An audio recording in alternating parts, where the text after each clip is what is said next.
Buenos días, bienvenidos a Grace Church en español aquí en Greenville, Carolina del Sur. Hoy vamos a continuar en nuestra serie de Segunda de Corintios, viendo lo que la palabra del Señor nos trae. Hoy es mi privilegio traer la palabra del Señor y ver lo que Él nos quiere decir. Mi nombre es Luis Félix y soy miembro aquí de la iglesia. Y te invito en este momento a que abras tu Biblia en Segunda Carta de Pablo a los Corintios y busques el capítulo 6. Y vamos a estar viendo hoy a partir del versículo 14. Así que vamos a presentar ahora este tiempo al Señor en oración, mientras tú buscas ese verso. Señor, te damos gracias por tu gracia, gracias por tu misericordia, y gracias, Señor, también porque hoy nos das la oportunidad y el privilegio de venir ante ti y abrir tu palabra y al mismo tiempo escuchar tu voz. Te pedimos, Señor, hoy, que tú nos hables directamente a cada uno de nosotros. Que tu voz sea escuchada y que nosotros tomemos acción de acuerdo a lo que tú quieres que hagamos. Señor, confróntanos, pero también consuélanos en este día.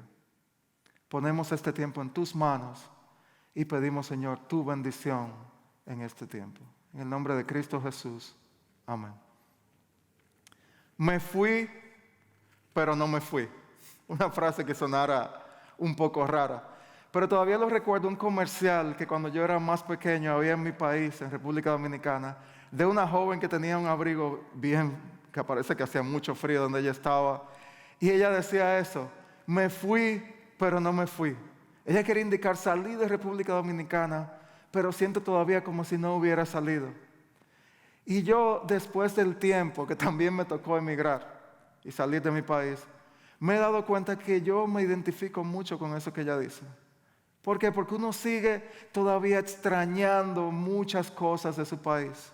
Uno extraña las costumbres, la gente, el sazón. Uno siempre dice, no, el sazón que hay allá en mi país es mucho mejor que lo que tú puedes encontrar en cualquier otro lado del mundo. Extrañamos incluso los juegos de béisbol o de fútbol de nuestros equipos locales y lo que se siente estar en esos estadios llenos y hablando nuestro propio idioma y con nuestra gente. Incluso me he dado cuenta de algo personalmente. Después que salí de mi país, ahora yo leo más noticias, estoy enterado hasta del último decreto del nuevo presidente que cuando yo estaba allá. He mostrado más interés por lo que sucede. ¿Por qué? Porque se queda esa nostalgia. Esa nostalgia de que nos lleva hoy a buscar el primer supermercado latino o restaurante latino que encontremos, buscando eso que teníamos antes, que no tenemos como parte de emigrar y de cambiar de un lugar a otro. Todo eso es bonito, es bueno, no hay nada malo en eso. Pero me preguntaba yo, ¿qué sucedería si eso mismo ocurriera en nuestras vidas espirituales? ¿Se imaginarían ustedes que uno diga, bueno, cambié, pero no cambié? El Señor me transformó, pero no me transformó. Y es eso lo que Pablo ha venido hablando en esta carta a los Corintios, recordándoles, miren, ahora ustedes son una nueva creación. Las cosas viejas pasaron y aquí todas son hechas nuevas. Y parte de que todas son hechas nuevas implica que tiene que haber un claro límite, un delineamiento entre quienes antes éramos y quienes ahora somos. Pero como creyentes nos sucede que muchas veces buscamos y seguimos siendo atraídos y comprometidos con el mundo de forma que no nos separamos completamente de lo que se nos ofrece. Seguimos atados a un pasado sin Cristo, aun cuando estamos queriendo dar a entender que hemos sido transformados por Él. Y a través de esos versos de hoy vamos a ver esa gran verdad. Si estamos unidos en Cristo, necesariamente, óiganlo bien, necesariamente tenemos que estar separados del mundo. Esa es la gran verdad que vamos a ver. Y en este capítulo 6, Pablo ha comenzado a presentar de una manera muy personal a los corintios su corazón como servidor y ministro de Jesucristo. Él le dice, miren, yo he sufrido muchísimo, pero sigo motivado porque mi deseo más grande es servir a Dios, pero también sufrí por otros. Pero ¿saben qué él decía al final en esos versos 12 y 13? Si lo están viendo en sus Biblias ahí, él decía, yo he abierto mi corazón a ustedes, pero ustedes no lo han hecho. Y él le decía al final del verso 13, ábranos su corazón. Y aquí lo que vamos a ver hoy es como pareciera si él puede conectar la idea de decir, no me han abierto su corazón. ¿Saben por qué? Porque su lealtad y sus afectos están divididos. Ya sea escuchando a falsos maestros que quieren decir lo que ustedes quieran escuchar, o también a esa inmoralidad que vengo hablando desde la primera carta. Al parecer, sus afectos y su lealtad estaban divididas. Y te pregunto hoy, ¿está tu lealtad al Señor dividida? Esa es la razón por la que quizás todavía no has podido abrir tu corazón a Él. Miren el verso 14. Dice aquí Pablo, después que ha dicho, ábranos su corazón, inmediatamente dice, no se asocien íntimamente con los que son incrédulos. Quizás han oído ese verso antes con estas palabras, no se unan en yugo desigual con los incrédulos. Esta es una oración, una aseveración bien clara y bien importante. Un imperativo aquí, no se unan en yugo desigual. Y la imagen que tiene Pablo en mente aquí, que era muy clara para ellos, es, no, imagínense dos bueyes que usan una yunta de madera para mantenerlos juntos haciendo un trabajo. El trabajo de arar la tierra. Los unían para que el esfuerzo de ambos produjera un mejor trabajo en una mayor rapidez. Pero la idea que tenía Pablo aquí era que el yugo podía ser desigual. Podía haber un buey y un burro, un buey y un asno. Y en ese caso no se iba a producir ningún efecto ni nada bueno, porque cada uno iba a estar alando para su lado y uno iba a influir sobre el otro y de ninguna forma se iba a producir lo que se esperaba. Pero ¿saben por qué? Porque los dos animales eran de naturaleza completamente distinta. Y eso es lo que Pablo de forma gráfica y contundente aquí nos enseña. Y nos hace abrir los ojos. Él nos dice, estar íntimamente asociado con un incrédulo, si tú te llamas creyente, es lo mismo que estar en una yunta con un buey, tú siendo un asno. No van a llegar para ningún lado porque sus naturalezas son distintas. Y estos son versos que quizás es mayormente utilizado para hablar acerca del matrimonio entre creyente e incrédulo, pero lo que vamos a ver hoy es que implica mucho más que eso. Esa podría ser una aplicación, pero hay muchas más. Hay mucho más que el Señor nos quiere enseñar aquí. Y lo que hace Pablo inmediatamente después de esto es hacer algo por lo que yo soy famoso en mi familia y que lo he visto en mi papá y ahora lo veo también en mi hijo, es que nosotros hacemos muchas preguntas. Si tú te has reunido conmigo alguna vez vas a ver, vas a experimentar eso. Soy una persona muy inquisitiva. Y aquí Pablo hace eso mismo. Luego de decir algo tan fuerte y tan poderoso, no se asocien íntimamente con los incrédulos. Él ahora les dice, les voy a hacer 5 preguntas. 5 preguntas para ilustrar mejor. Es como si él dijera, si no me han entendido bien la imagen del buey y del asno, oigan ahora. Y le hace una serie de preguntas retóricas, de esas que ya uno conoce cuál es la respuesta antes de hacerla. Miren la primera, verso 14.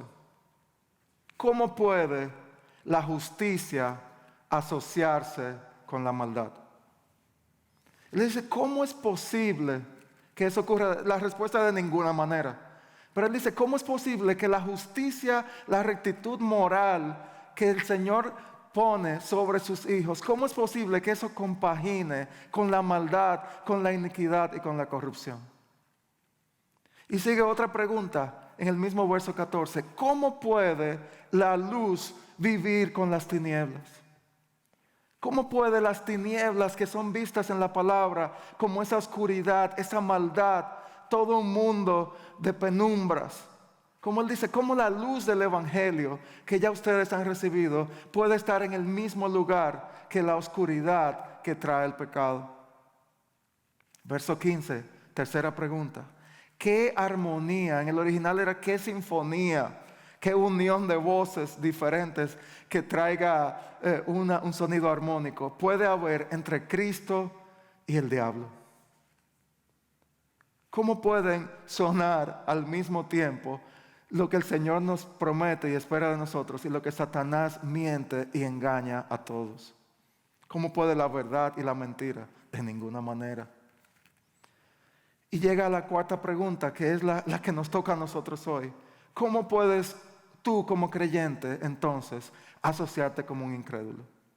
¿Cómo puedes tú como un creyente que has recibido la luz del Evangelio? ¿Cómo tú puedes como creyente que dices tener el señorío de Cristo en tu vida?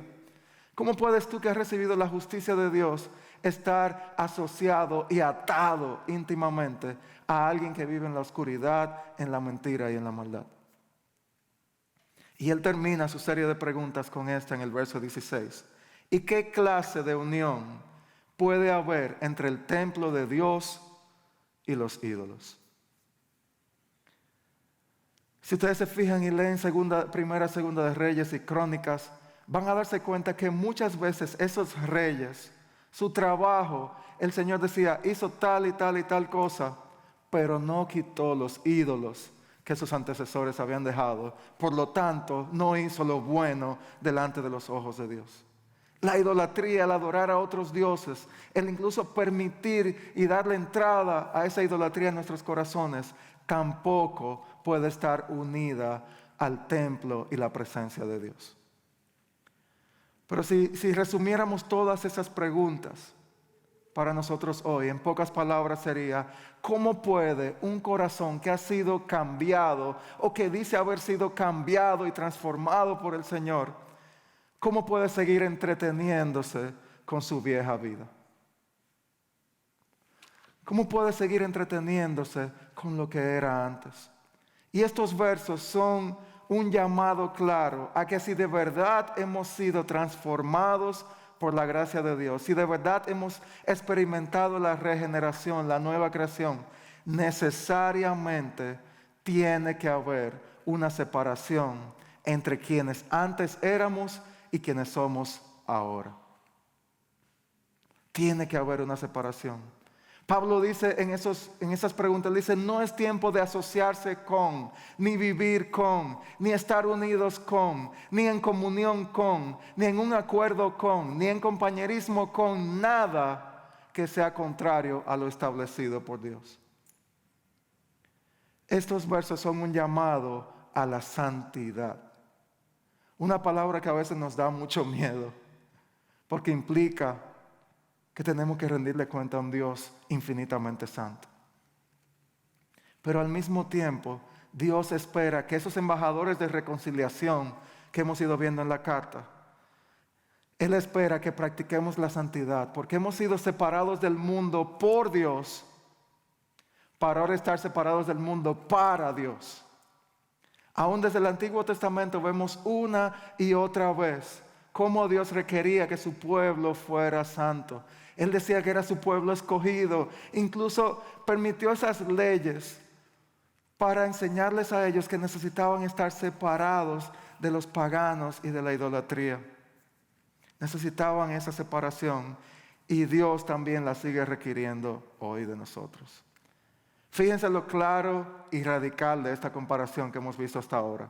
Ahí no hay ambigüedad, ahí no hay duda, son justicia, maldad, luz, tinieblas, Cristo, el diablo, creyente, incrédulo, templo de Dios, ídolos.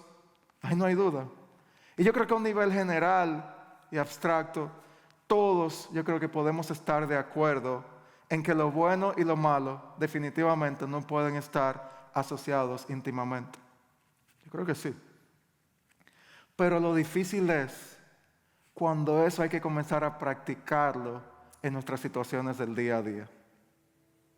Por ejemplo, cuando estamos iniciando o haciendo una sociedad de negocios con una persona que sabemos que no tiene un carácter amoldado por la palabra, pero nos entramos en ese negocio y de repente nos encontramos en situaciones donde esa persona dice, bueno, vamos a maquillar un poco aquí los asuntos contables para así los impuestos no nos den tan duro. Y tú ves este gobierno y yo, Y comenzamos por ahí a ver cómo de nuevo el buey va alando al asno.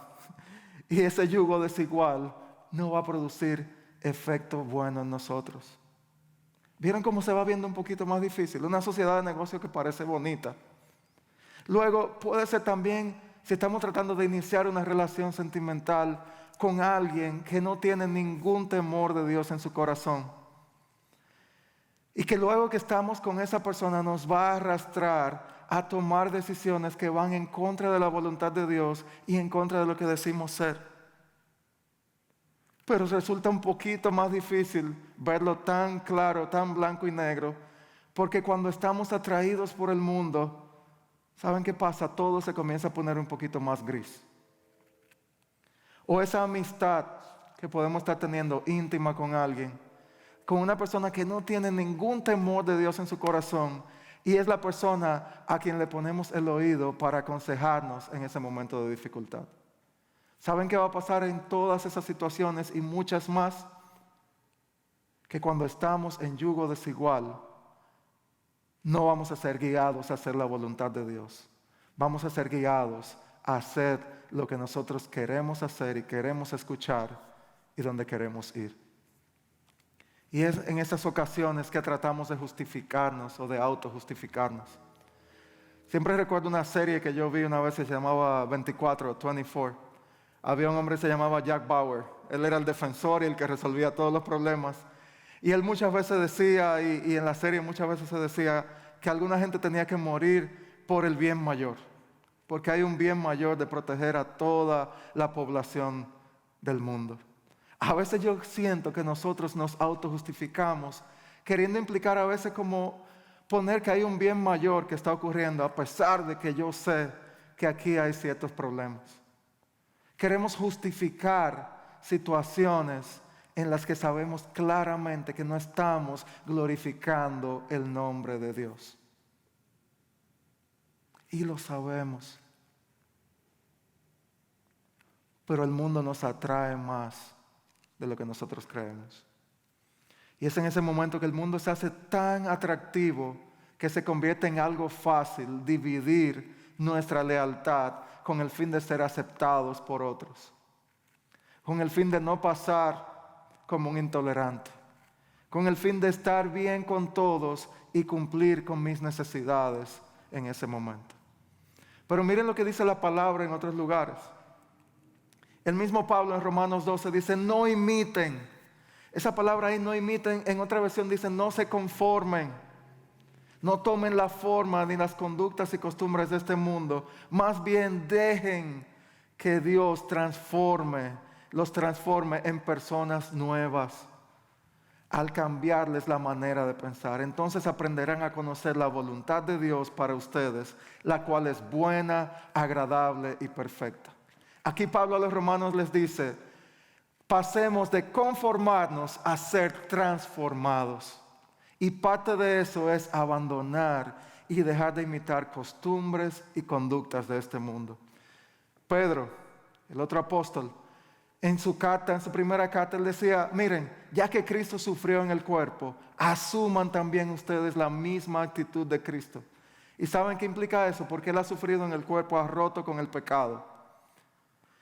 Para vivir el resto de su vida terrenal, no satisfaciendo sus pasiones humanas, sino cumpliendo la voluntad de Dios. Y miren qué interesante aquí. Él le dice, pues ya basta.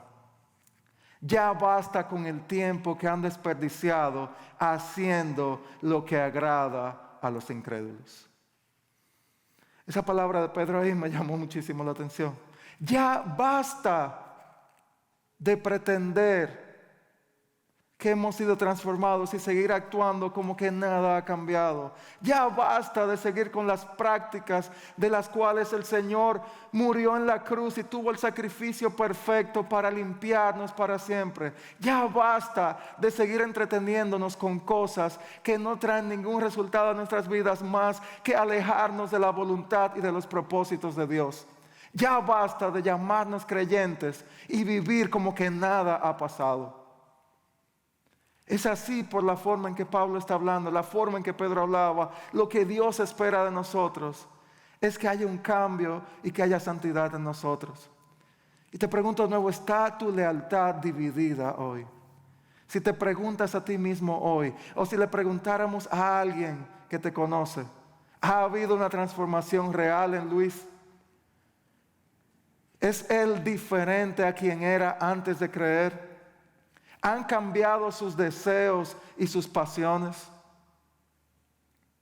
Si somos verdaderos discípulos, si hemos sido verdaderamente transformados por el Señor, repito, tiene que haber una desconexión con quien antes éramos. Es necesario que haya un antes y un después en la historia de nuestras vidas, delineado y marcado, porque la asociación íntima con el mundo no es compatible con la nueva creación que vimos en el capítulo 5. Y aclaramos, porque tú pudieras decir, entonces significa que ahora yo voy a vivir como en cierta burbuja, donde, llevo a mis hijos a una escuela cristiana, me aseguro que trabajo en un sitio cristiano, solo voy, si tengo que salir al supermercado, voy huyendo, va y me contagio con el mundo. No es eso. ¿Se recuerdan el ejemplo de Cristo? Él compartió con cobradores de impuestos que eran rechazados. Compartió con mujeres de la mala vida que eran rechazadas. Incluso sanó a leprosos que eran rechazados, que eran quizás los considerados más inmundos, todo ese grupo de personas socialmente hablando. Esto no implica entonces que el alejarnos y separarnos del mundo. El mismo Pablo en la primera carta a los Corintios le decía a ellos, no, eso no implica que ustedes van a dejar de impactar a esas personas.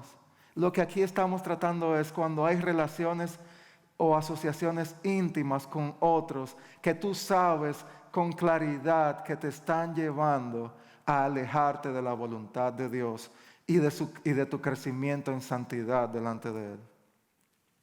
Entonces el apartarnos en santidad no implica que dejamos de impactar y de amar a otros con la gran comisión como modelo. No implica eso. Pero lo que sí implica es que ya hemos dejado de amar lo que antes amábamos. Hemos dejado de perseguir lo que antes perseguíamos. Y hemos dejado de ser quienes antes éramos. No somos mejores, porque Dios nos salvó por su gracia y porque Él quiso. No somos mejores, pero sí somos llamados a ser diferentes. Y los grandes enemigos de la santidad pueden ser dos. Puede ser el legalismo, donde se lleva la santidad a un extremo que no es el bíblico, donde se muestra poca gracia a los demás, donde se comienzan a crear una serie de reglas que ni siquiera son bíblicas.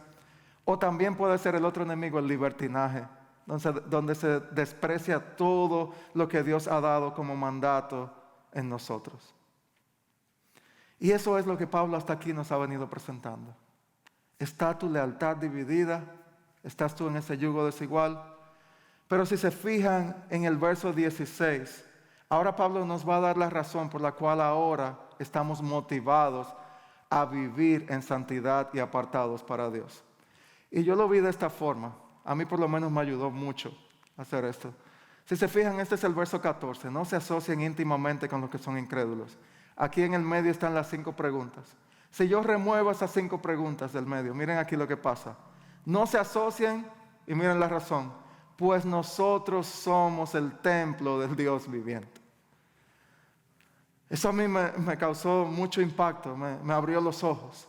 No se asocien, no es por más nada que porque ya al ser nueva creación ahora somos el templo del Dios viviente. Y él sigue diciendo a partir del verso 16, como dijo Dios, viviré, citando el Antiguo Testamento, citando Ezequiel, citando Segunda de Samuel, citando Levítico, citando Isaías. Él lo combinó todo y dijo aquí, como dijo Dios, viviré entre ellos, caminaré entre ellos, yo seré su Dios, verso 16, y ellos serán mi pueblo. Y sigue diciendo, por lo tanto salgan de entre los incrédulos y apártense de ellos, dice el Señor. No toquen sus cosas inmundas y yo los recibiré a ustedes. Verso 18, oigan. Y yo seré su padre y ustedes serán mis hijos e hijas. Firma, dice el Señor Todopoderoso. Nuestra realidad ha cambiado. Por eso nos apartamos, porque ahora somos templos del Dios viviente. Y esa palabra templo ahí se refiere a ese lugar santísimo que vemos muchas veces en el Antiguo Testamento, donde solamente entraba el sacerdote una vez al año, donde se encontraba la presencia de Dios simbólicamente en el arca del pacto, su presencia era manifestada. ¿Y saben qué refleja eso? No sé si tú lo habías visto de esta forma. En el nuevo pacto de la gracia de Cristo a nosotros, refleja esa asombrosa realidad donde ahora Dios mismo, su Espíritu Santo, mora en nosotros. ¡Wow! Mora en nosotros, vive en nosotros y nos da esperanza, gracia y poder para seguir creciendo en santificación. El mandamiento que vimos, no te asocies íntimamente, va ahora junto, complementado por una promesa. Yo los voy a recibir, dice el Señor. Yo voy a estar viviendo en ustedes, dice el Señor. Voy a caminar entre ustedes, lo repite el Señor. Yo voy a ser su Dios, ustedes van a ser mi pueblo. Ya no serán huérfanos, ahora serán mis hijos. Esa es la nueva realidad que nosotros vivimos. Somos templos del Dios viviente. Solo mencionar esa palabra me causa pensar cómo yo merezco esto, de qué forma yo he llegado a esta posición, y eso es lo que hace el Señor en nosotros. Es por eso que tiene que ser mucho más fácil poder rechazar y deshacernos de asociaciones íntimas con incrédulos.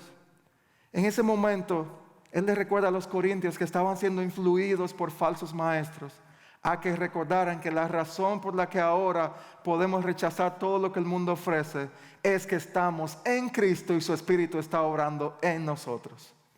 La presencia de Dios en nuestros corazones tiene que ser más que suficiente. Tiene que ser más que suficiente para que cualquier otro afecto o sentimiento o deseo de nuestra vida sea mínimo y sea nada en comparación a la presencia del Dios vivo y a nuestro Padre habitando en nosotros. Estos versos son un recordatorio de que no somos Dios, pero Dios habita en nosotros si hemos creído. Somos templos espirituales y miren aquí, llamados a vivir en santidad. El templo, esa área del templo era protegida, cuidada, preservada. Y ahora el Señor nos dice, ustedes son ese lugar santísimo donde yo habito y ahora ustedes también tienen que protegerse. Tienen que proteger su caminar con el Señor y estar apartados para Él. No en perfección, porque nunca lograremos estar completamente a la imagen de Cristo, pero sí persiguiendo eso. Pero ¿por qué resulta tan difícil vivir una verdad tan sublime?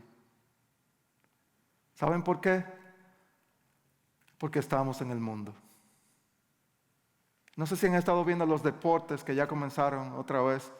Por ejemplo, la NBA estuvo haciendo una burbuja, le llamaban ellos. En Orlando fueron a Disney y crearon una burbuja donde solo entraban ciertas personas y controlaban completamente quién entraba y salía, de forma que pudieran terminar su temporada y proteger a los jugadores, ¿verdad? Le funcionó y pudieron protegerlos. Pero a diferencia de esos jugadores de la NBA, ¿saben qué pasa? Nosotros estamos llamados a vivir apartados, pero en medio de un mundo caído, lleno de ofertas, lleno de promesas. ¿Y saben qué pasa? Esas promesas a veces nos parecen más reales que las que yo le acabo de leer. Dios nos dice, yo seré su Dios, ustedes serán mi pueblo, viviré entre ustedes. Todas esas promesas se ponen pequeñitas cuando el mundo comienza a ofrecernos promesas temporales que parece que nos van a producir y a llenar completamente. ¿Se recuerdan? Satanás le ofreció a Eva una promesa temporal. Toma ese fruto y serás libre. ¿Y saben lo que sucedió después? Quizás lo temporal de ella experimentar ese fruto, o ellos, en ese momento Adán y Eva, era lo que ellos creían que iba a completar su vida, pero las consecuencias que vinieron después no fueron buenas. En ocasiones, las promesas temporales nos parecen más duraderas que una eternidad con Dios. Y es ahí donde las cosas se complican un poco. Miremos hoy de quién viene la promesa que estemos viendo. Miremos hoy esa promesa que acabamos de leer, ahí entre los versos 16 al 18. Y miremos lo que nos está prometiendo el mundo o alguien más. Y comparemos y determinemos cuál es nuestra acción a tomar. Pero no solo eso, también se hace difícil compaginar esa verdad con nuestras realidades, porque a veces nos estamos llenando de las cosas incorrectas. Imagínense si uno llena un vaso de agua y le sigue echando agua, ¿ustedes saben que vamos a beber de ese vaso? Un descubrimiento científico importante, vamos a beber agua. Así mismo sucede en nuestras vidas. Depende de lo que nos estemos llenando, así vamos a pensar, así vamos a decidir y así vamos a actuar. Y lo digo personalmente, lo veo en mi vida, en momentos donde he estado llenándome en la semana de cosas que no tienen nada que ver con la palabra de Dios. Así mismo comienzo a actuar y a comportarme. Así mismo comienzo a verlo cómo trato a mis hijos, a mi esposa, o cómo reacciono ante las situaciones que se presentan. Por eso es que tenemos que llenarnos, como lo dice la misma palabra, llenarnos de las verdades y las promesas del Señor. Y hacer un esfuerzo intencional de buscar el rostro de Dios a través de la palabra, a través de la oración, a través de la comunión unos con otros. Si nuestro principal alimento y de lo que nos nutrimos para dirigir nuestras vidas es el pensamiento del mundo, entonces también nuestra lealtad y asociación irá a ese mismo lugar. Las redes sociales, los medios de comunicación, los actores y actrices famosos, los líderes famosos, no pueden determinar ni pueden guiar a nosotros a vivir nuestras vidas como Dios espera. Tengamos la valentía de eliminar asociaciones en nuestras vidas, ya sea con esa serie de televisión que sabemos que está produciendo daño en nuestro corazón, pero la seguimos viendo, ya sea con distracciones que nos quiten la mirada de Cristo. Entonces miremos hoy quién es la fuente de la verdad y determinemos a quién estamos escuchando y de qué nos estamos llenando. Te pregunto, ¿cuál es tu motivación para vivir tu vida hoy? ¿Agradar a Dios o agradarte a ti mismo y a otros? Entonces, al final Pablo termina en el verso 1 del capítulo 7. Si ven ahí dice, queridos amigos, dado que tenemos estas promesas, limpiémonos de todo lo que pueda contaminar nuestro cuerpo o espíritu y procuremos alcanzar una completa santidad porque tememos a Dios. Finalmente el apóstol Pablo concluye esta sección recordando a los corintios y a nosotros hoy que la gran y verdadera motivación en este contexto para vivir apartados del mundo no es mi buena reputación moral, no es necesariamente ni siquiera la consecuencia del pecado, son las promesas de Dios y su obra en nosotros. Fíjense que dice, dado que tenemos estas promesas de que Dios estará con nosotros y en nosotros, y dado que tememos a ese mismo Dios, ahora ¿qué hacemos? Nos limpiamos y procuramos alcanzar una completa santidad. Somos motivados a vivir en santidad porque Dios es santo y porque Él nos ama y porque Él nos recibe y porque Él nos promete mucho más de lo que podemos imaginar. Nuestra santificación, ese proceso, tiene que ser alimentada por nuestra justificación. Si recuerdan, hace un par de semanas se compartió esta gráfica donde veíamos cómo Dios por su iniciativa y su obra a una humanidad la reconcilia consigo mismo y que hace una nueva creación. Pero ¿saben qué sucede después de que se hace esa nueva creación? En un momento la palabra dice que somos declarados santos. Si hiciéramos esto aquí, es aquí que somos declarados santos. Estábamos aquí perdidos por medio de la cruz de Cristo, su sacrificio, pasamos a ser justificados. La justificación aquí. Y ahora comienza un proceso llamado la santificación. ¿Qué es lo que Pablo dice aquí? Procuremos alcanzar una completa santidad. Somos declarados santos posicionalmente, pero también hay una santificación progresiva que miren, en vez de verse una línea recta, se ve algo más así. Ese proceso de santificación es el que vivimos y del que hemos estado hablando hoy, de no asociarnos para seguir. Aun cuando haya caída, aun cuando haya momentos difíciles, siempre estamos apuntando a ese momento donde seremos glorificados delante del Señor. Así que No estamos diciendo que va a haber perfección, pero somos llamados a crecer en este proceso de toda la vida que implica ser santos. Somos declarados santos y estamos siendo hechos santos. Y como aplicación final, quería resumir, procuremos vivir en santidad, motivados por la presencia de Dios en nosotros y sus promesas para nosotros, con una lealtad no dividida hacia aquel que nos salvó y reconcilió, y con un deseo genuino de glorificar a Dios en cada área de nuestras vidas. Una entrega completa implica también una lealtad no dividida que está motivada por la presencia de Dios en nosotros. Yo quería decirte hoy, quizás tú dices, pero eso de santidad y eso de santificarse es algo que yo no puedo hacer.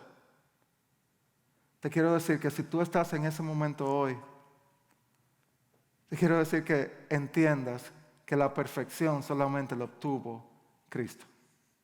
¿Se recuerdan cuando Cristo vino a la tierra? Si ustedes leen el relato ahí del nacimiento de Cristo, ¿cómo se le llamaba? Emmanuel. ¿Sabes qué significa Emmanuel? Dios con nosotros. Vino el gran Salvador, se hizo carne para estar con nosotros, en medio de nosotros. Y no solo eso, sino que Él fue a la cruz por nosotros. El Dios con nosotros se convirtió en Dios por nosotros, para que al morir en la cruz y resucitar, ¿sabes qué? Hoy podamos decir, Dios es en nosotros, con nosotros, por nosotros, en nosotros. Es obra de Cristo por su gracia, y nosotros podemos acudir en fe y en arrepentimiento y ser hechos nuevas criaturas. Donde Él te dice, el mismo Cristo hoy dice, mi yugo, ese mismo yugo que hemos venido hablando, Él dice, es fácil y ligera mi carga. Pero implica un proceso de santificación donde el Señor con su gracia nos va a ayudar a seguir perseverando y creciendo. Que la promesa de vida eterna en Cristo nos dé las fuerzas para cumplir con sus mandatos. Que el me fui pero no me fui, cambié pero no cambié, sea hoy cambiado. Aún he sido cambiado y transformado por el Señor, y ahora vivo procurando ser santo delante de Él, procurando vivir en su voluntad, procurando vivir en sus propósitos, aunque a veces falle. Pero que hoy podamos decir, cambié, he sido cambiado por el Señor y hoy amo al Dios que me rescató. Extraño menos lo que antes amaba y amo más al Dios que dio su vida por mí. He sido separado por Dios y separado para Dios. Vamos a orar. Señor, queremos amarte a ti más y menos al mundo. Queremos estar más asociados y unidos a ti y no a más nada ni a más nadie.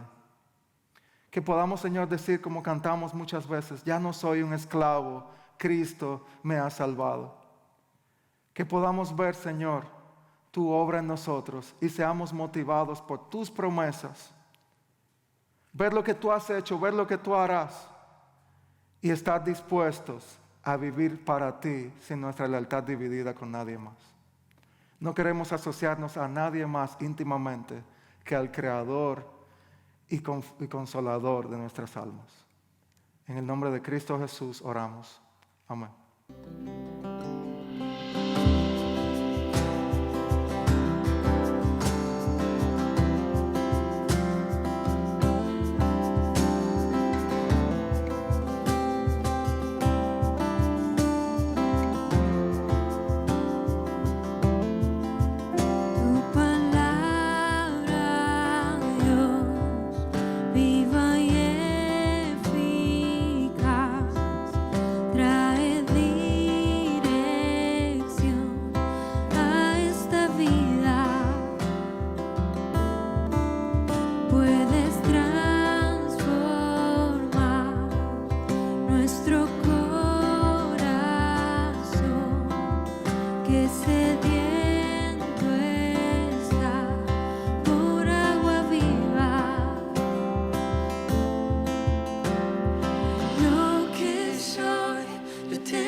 Quiero vivir rendido por siempre.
nuestros corazones.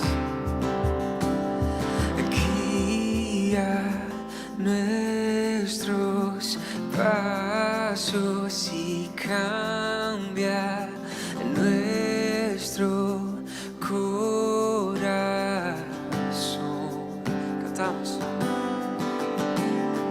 Guía nuestros pasos y cambia nuestro corazón.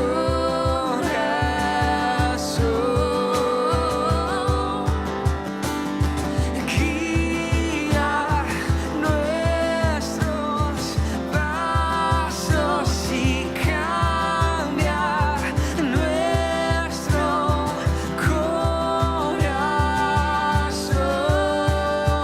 Dios, lo que soy, yo te lo dedico a ti.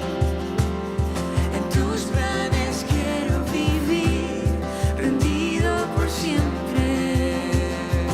Quiero, Dios, amarte y obedecer, seguirte y permanecer, rendido por siempre, rendido por siempre, rendido por siempre. Espero que hoy, mientras hemos meditado en la palabra, mientras hemos cantado, hayas podido experimentar esa gracia de Dios. Y si es así, o si tienes algún motivo de oración en esta lucha, en nuestra santificación con el Señor, te pido que llenes esa tarjeta de conexión que está ahí en el link y puedas contactar y ser contactado por uno de los líderes de nuestra iglesia y podamos seguir en contacto y saber más de ti.